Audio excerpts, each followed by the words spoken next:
अस्सलाम वालेकुम and welcome to तख्लीक, जहां हम आपके लिए लाते हैं latest update, insights, tips and tricks regarding real estate industry, ताकि आप अपना हलाल का कमाया हुआ पैसा महफूज जगह पे लगा सकें। ज़बरदस्त न्यूज़ है मेरे पास आपके साथ शेयर करने के लिए। बैंक्स के इंटरेस्ट रेट और नीचे आ गए हैं, जो कि अब 15% तक आ गए हैं। आपको याद होगा मैंने लास्ट मंथ एक वीडियो बनाई थी, यहाँ पे आप देख सकते हैं, और उसमें मैंने डिटेल के साथ बताया था कि ये बैंक्स के इंटरेस्ट रेट कहाँ से स्टार्ट हुए थे और 22% से और अब कहाँ तक जा रहे हैं। इस हवाले से स्टेट बैंक बहुत तेज़ी से प्रोग्रेस कर रहा है और जो भी हमारी जो उसकी हर महीने एक मॉनेटरी पॉलिसी होती है उसमें ये रिव्यू कर रहे हैं। जैसा कि मैंने लास्ट वीडियो में बताया था कि हमारे फाइनेंस मिनिस्टर ने भी कहा है कि हम उसको और नीचे लेके आएंगे, तो हम इसको देख सकते हैं इसके ऊपर वो कितनी तेज़ी से अमल दरामद कर रहे हैं, क्योंकि इससे ओवरऑल मईशत का फ़ायदा है। ना सिर्फ मईशत का पहिया चलेगा, इंडस्ट्री में मईशत में पैसा आएगा, बल्कि इन्फ्लेशन भी आपकी नीचे जाती नजर आएगी। तो ये तो होगी गुड न्यूज़। अब आते हैं थोड़ा सा इसका इम्पैक्ट क्या होगा। जैसे हम देखते हैं कि डेवलप्ड नेशंस में लाइक यूके एंड यूएई, वहां पर इंटरेस्ट रेट बहुत कम है, लाइक 2 to 3% या 2 to 5% के बीच में होता है। तो वहां पे लोग प्रेफर करते हैं कि वो कहीं ना कहीं इन्वेस्ट करें, अपने पैसे को होल्ड ना रखें, बैंक में होल्ड करके ना रखें, एज कम्पेयर टू पाकिस्तान,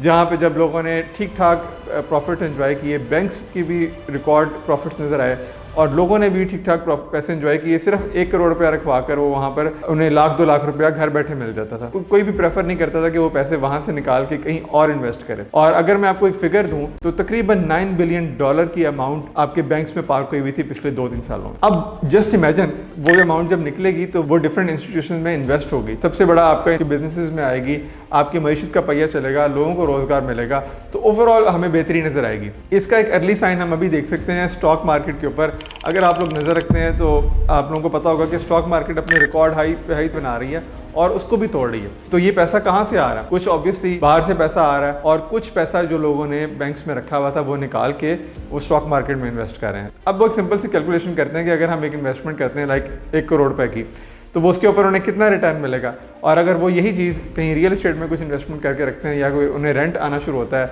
या फिर वो स्टॉक मार्केट में करते हैं या किसी और इन्वेस्टमेंट एवेन्यू में करते हैं, तो कितना रिटर्न आएगा। तो जवाब उन्हें जो मिलता है उसकी वजह से वो अपनी इन्वेस्टमेंट मूव कर रहे हैं। इसके अलावा एक और ज़बरदस्त न्यूज़ है मेरे पास जो इसी को बैक करेगी, वो ये है कि आपके मुल्क में फॉरेन रेमिटेंस बहुत इंक्रीज हो गई है। पिछले साल से अगर हम मुवाजना करें तो आपकी फॉरेन रेमिटेंस 38.8% तक इंक्रीज हो चुकी है। एक रिपोर्ट ये भी बताती है कि अभी जो फॉरेन रेमिटेंस आई है पाकिस्तान में, वो 2019 के बाद अब रिकॉर्ड की गई है। इस पीरियड के बीच में जो डल पीरियड था, गैप था, जिसकी वजह से बहुत सारे लोग इन्वेस्टमेंट नहीं कर सकते थे, तो लग ऐसा रहा है कि आहिस्ता आहिस्ता लोगों का एतमाद बहाल हो रहा है, लोग पाकिस्तान में इन्वेस्ट करना चाह रहे हैं, जो कि हमें अर्ली इंडिकेटर्स मिले हैं। जो मैक्रो इंडिकेटर्स हैं वो इकोनॉमी के ठीक सिमत में जा रहे हैं, जिसकी वजह से जो आपके पाकिस्तानी एक्सपर्ट्स हैं जो पहले पैसे और इन्वेस्टमेंट रोक के रखे हुए थे, वो अब पैसे डालना शुरू कर रहे हैं। और ये हम 1 या 2 महीने की बात नहीं कर रही है, स्टडीली आपको यहाँ पर नज़र आ रहा होगा कि इन्वेस्टमेंट इंक्रीज होती जा रही है। ये भी एक अच्छा साइन है। तो ये जब इन्वेस्टमेंट आएगी वो कहीं ना कहीं डिफरेंट एवेन्यूज़ में लगेगी और ओवरऑल पाकिस्तान की मईशत की और पाकिस्तान की कैपिटल ग्रोथ की तरफ, इन्वेस्टमेंट एवेन्यूज़ की तरफ ओवरऑल हेल्प करेगी और पाकिस्तान को एक ग्रोथ की ट्रेजेक्टरी की तरफ लेके जाएगी। ये एक अपडेट थी, आई होप आपको पसंद आई होगी। अगर आपकी इसके बारे में कोई भी क्यूरीज हैं तो ज़रूर दिए गए नंबर पर रब्ता करें और या कमेंट्स में लिख के आप पूछ सकते हैं। और इस जाते जाते मैं कहना चाहूँ, अगर आप भी अभी तक बैंक्स में पैसा रख के बैठे हुए हैं या सोच रहे हैं कहाँ इन्वेस्ट करें, तो this is the time to invest. यहाँ पर आप देखें, आपके पास डिफरेंट ऑप्शंस हैं। पैसा आप इस टाइम पे कैश में रखना या बैंक में रखना ये बेकार है, बिकॉज आने वाले टाइम में ये इंटरेस्ट रेट सिंगल डिजिट तक जाने वाला है। तो इससे पहले कि आप पछताते रहें, आप कोशिश करें कि जल्द से जल्द आप कोई अपनी इन्वेस्टमेंट प्लान करें, देखें आपके पास क्या बजट है, कहाँ पे आप इन्वेस्ट कर सकते हैं और उसको एग्जीक्यूट करें। इस सिलसिले में अगर आपको कोई भी गाइडेंस चाहिए हो या रहनुमाई चाहिए हो तो अगेन आप हमें कॉल कर सकते हैं या कमेंट में पूछ सकते हैं। Will be happy to assist you. Thank you very much.